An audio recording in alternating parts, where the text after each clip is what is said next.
I'm a songwriter from Melbourne, and this is a bit about... Oh, hello, puppy. Hello. Hello. Okay, where was I? How are you, mate? Good, man. How are you? Good to see you. My name's Angus Legg. I'm a songwriter based in Melbourne, and I'm going to tell you a little bit about me. We were watching the sun fall.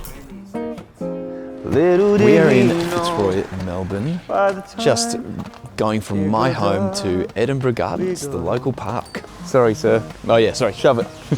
This guitar here that I'm carrying is it's a nylon string acoustic guitar. People ask me, what guitar have you got? Where do you get your strings? I'm like, bro, I don't know. 10 feet tall. Then it hits me. I'm more of a songwriter and like a storyteller. I've only just accepted that. It's always been, I want to tell stories and I want to tell my story and I want to hear what's happening in my brain and listen to music and what's going on in their brain and try and work out the picture that they're painting. That's like my favorite thing about music. We're getting almost killed by all forms of transport. On the road to nowhere, Lee was barely holding on. I got this guitar from my dad, actually. He passed away when I was 19, just before my 20th birthday. And it was actually the 10-year anniversary last year.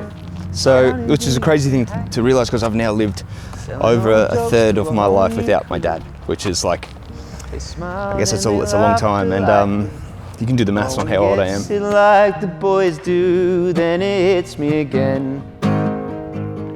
Oh, it hits me again. And oh, it hits me again. Fuck, I love my friends. Let's go, let's go. But I picked this up and started recording it, and it sounded sick. Yep. Loved it.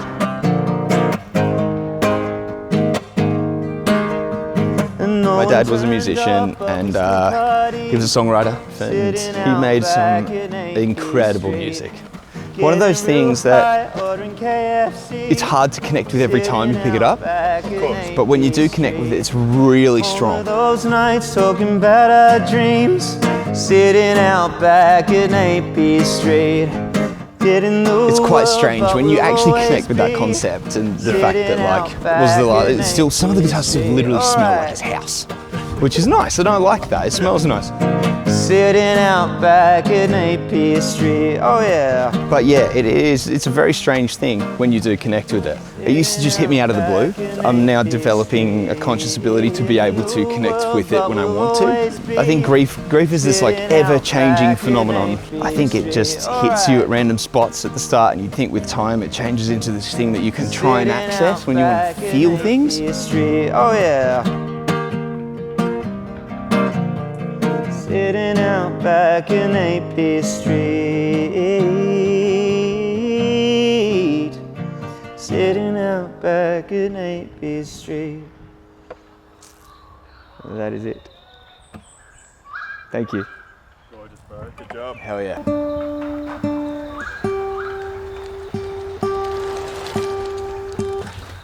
Okay. This is a song called 2 Birthdays. It's the next song coming out, and it's about my parents' divorce. It was hard, but there was still a lot of love. But I wrote a song about the breakup specifically, and it goes like this. When I was 8, I made a wish. It would be wonderful if I had. My parents are both musicians. I grew up around heaps and heaps and heaps of music, and it was quite a creative household. Except my parents split up when I was 10, and part of the reason they split up was, I guess, arguments over money. No one was really bringing in a lot of money because music wasn't something that you could make money doing. Blowing out candles today.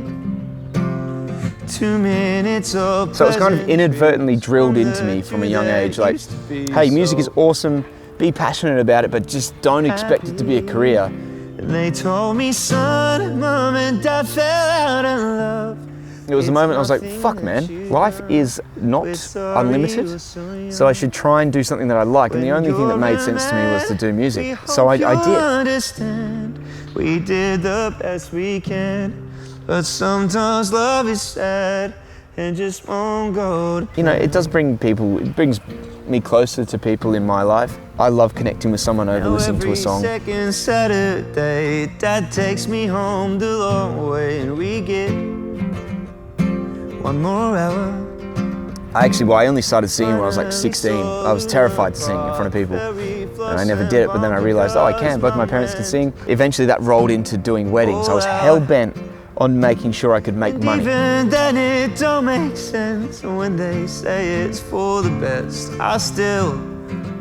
Essentially, I was just trying to see if I could earn a living, and probably prove to my parents, hey look, I can make money doing this. It was only probably when I was 25, 26 that I gave myself permission to pursue songwriting. They told me, son, Mom and Dad fell out of love. It's nothing that you done. I've always kind of used music as a form of therapy. Like, I think when I'm writing a song and I've kind of told a story the way I want to tell it, or it feels the way I want it to feel, it really makes me emotional, and I know to trust that feeling. Love is sad and just won't go to plan. Kind of hack to know that I've got to the bottom of something. I haven't realised how therapeutic that process has been, because it's like therapy, and it's so cliche, music's therapy, but it genuinely has been, because I've been able to conceptualise trauma in the form of words to music. When you're a man, we hope you'll understand. I guess if it can just embody an emotion, then that's kind of what I'm in it for. And just won't go to plan. It's taken me, and I shit you not, it's taken me 11 years to create that. Like, it's finally, for the first time, everything's clicked. So I'm just pumped about it.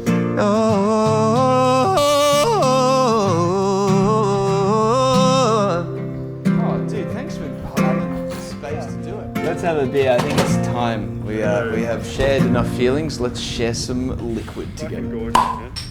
Yo! Let's go. Cheers, bro. Thank you, my bro.